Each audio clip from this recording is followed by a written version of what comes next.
saya mengulang dalam majelis ta'lim ini, Allah bila mana menyeru tentang kepada orang yang beriman, maka di sini hanya golongan tertentu sahaja yang diseru oleh Allah Subhanahu wa taala. Dan seruan itu atau perintah melalui seruan mempunyai kaitan yang rapat antara perintah dengan seruan.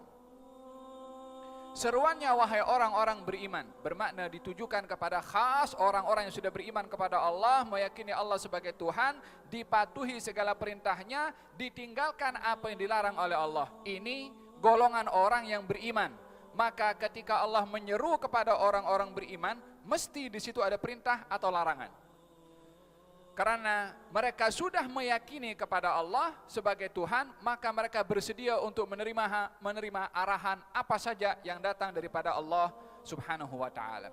Dengan demikian kita mesti memahami, tidaklah cukup seseorang itu hanya mengatakan sudah beriman khalas. Tidak.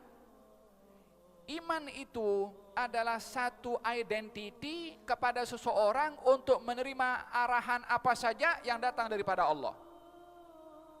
Bila mana seseorang sudah mengaku dirinya beriman, bermakna ready menerima arahan apa saja. Maka dengan demikian setiap Allah menyuruh kepada orang beriman, mesti ada arahan. Lalu kalau orang itu sudah beriman, kenapa mesti disuruh oleh Allah? Kenapa masih diperintah oleh Allah? Kan sudah beriman. Bukankah permintaan daripada Allah kepada hamba untuk beriman kepada Allah, menunggalkan Allah, mereka pun sudah menunggalkan Allah. Tidak menyekutukan Allah, mereka tidak menyekutukan Allah. Lalu setelah mereka sudah beriman, kenapa masih disuruh lagi oleh Allah? Disuruh salat, disuruh zakat, disuruh haji, disuruh berbaik kepada jiran, disuruh tidak begaduh, masih diseru lagi oleh Allah Subhanahu wa taala. Apa sebab?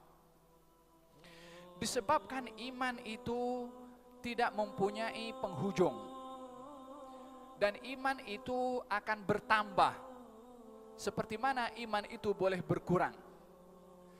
Akan bertambah iman itu tingkatan dan darjatnya kalau orang yang sudah berikrar untuk beriman, buat apa yang disuruh oleh Allah dan meninggalkan apa yang dilarang, maka imannya increase, akan bertambah. Semakin banyak perbuatan yang diperintah oleh Allah dibuat, semakin tinggi iman seseorang itu kepada Allah Subhanahu wa taala. Sehingga bila mana seseorang itu mempunyai darjat keimanan yang tinggi, jangan tanya apa yang akan diucapkan, apa yang akan ditunjukkan oleh iman terhadap diri orang yang beriman. Iman mempunyai peranan sendiri kepada orang yang beriman. Salah seorang sahabat Nabi bernama Harithah. Harithah ibn Nu'man, saya ingat. Ditanya oleh Nabi satu hari, "Kaifa asbahta ya Harithah?" Bagaimana keadaanmu wahai Harithah? Katanya, "Asbahtu mu'minan billah." Saya berada dalam keadaan beriman kepada Allah. Kata Nabi, apa tandanya?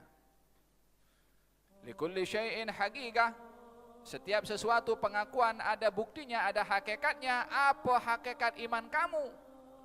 Katanya, "Ya Rasulullah, saya sekarang ini dapat melihat kepada emas dan batu atau debu sama, tak ada beza. Yakni tak menggugah perasaan saya melihat emas dan juga melihat batu, sama." Orang kalau tengok, kita kalau tengok kereta cantik, cantik. Apalagi kereta sport umpamanya lalu depan kita, kita punya mata semua tertarik ke situ. Apa sebab? Sebab kecintaan kepada kebendaan itu ada.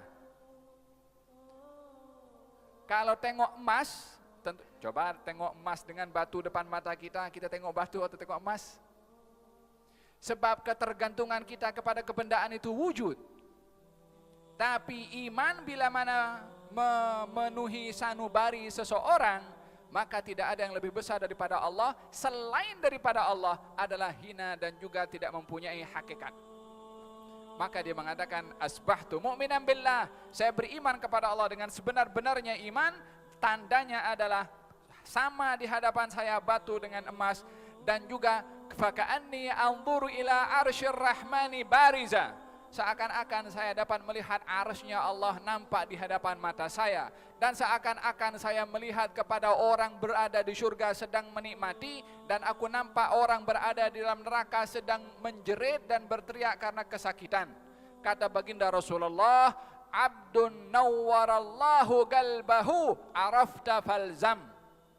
Ini hamba mendapat cahaya daripada Allah, engkau dah kenal hakikat iman, istiqamahlah kamu dalam keadaan iman. Kata Harithah, ya Rasulullah, ud'ullaha li an yarzugani Allahu syahadah. Ya Rasulullah, doakan saya dapat syahadah di jalan Allah. Allahumma rzuq Harithah syahadah fi sabilik. Ya Allah, berikan anugerah kepada Harithah syahadah di jalan engkau, hadir dalam peperangan, syahid dalam peperangan tersebut. Ketika syahid dalam peperangan itu, ibunya bertanya kepada baginda Rasulullah, ya Rasulullah, di manakah anak saya? Kata baginda Rasulullah, anak engkau syahid. Kata ibunya, di mana anak saya? Sampai 3 kali ibu Harithah mengatakan kepada Rasulullah, di mana anak saya, dan saya tak ada orang lain selain daripada Harithah seorang. Kata baginda Rasulullah, anak engkau sudah syahid di jalan Allah. Kata ibunya, ya Rasulullah, saya tak tanya beliau syahid, tapi saya tanya kepada engkau, kedudukan anak saya itu di mana? Di surga atau di neraka? Pertanyaan seorang ibu yang hanya mempunyai 1 orang anak. Kalau bukan iman yang ada di dalam, mana boleh akan bersoal demikian?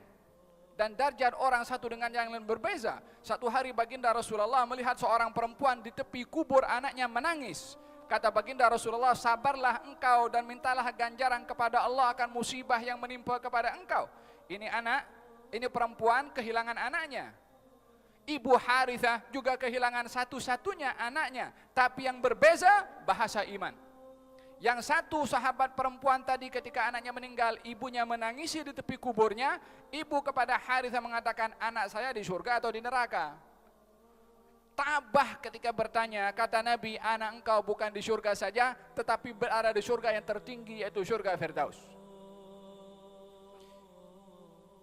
Ini bahasa iman bila mana bercakap, yang gaib nampak macam nyata. Itu surga dan neraka belum ada penghuni, tapi kisahnya diceritakan oleh Allah tentang surga dan neraka dengan bagaimana nikmat dan juga bagaimana pedihnya azab diceritakan di dalam Al-Quran. Bahasa iman meyakini kepada Quran, kepada sesuatu yang diceritakan walaupun belum terjadi, seakan-akan ini sudah terjadi. Ini ka'annal ghaib syahadah, perkara yang gaib nampak macam syahadah nyata. Ini iman yang hanya boleh berbicara demikian. Walihada, kenapa seseorang masih diperintahkan oleh Allah untuk beriman dengan melakukan apa yang diperintah oleh Allah untuk semakin meningkatkan ketinggian keimanan kepada Allah Subhanahu wa taala. Faham dong? Idzan